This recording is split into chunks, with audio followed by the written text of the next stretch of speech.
Ha, ben bilsem neye yanıram ya. Saygı yoktu bizim saygı. Ha.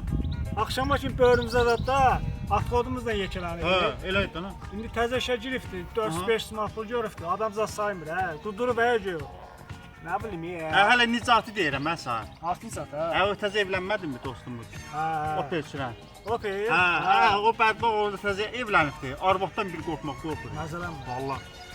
Elə şey mən xoşlamıram. Adam niyə armaqdan deyir? Kişi niyə armaqdan deyir? Hə, onu deyirəm ana. Hələ eşən deyirəm ya. Hansı işən deyirsən? Hə, gül satan yoxdur mu? Ha.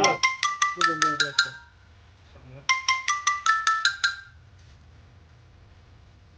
Alo. Eşdirəm. Nəzən yeribsən sən?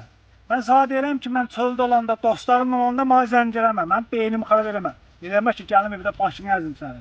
Davay at böyle. Yılma mənə deyirəm sana bir də. Kimdə? Eğer baktı. Tek dedi. Ben istəyəm bakışdan mən. Nə sana deyirəm? Hva har du gått i? Ikke var varit att du ger. Det är du nu där.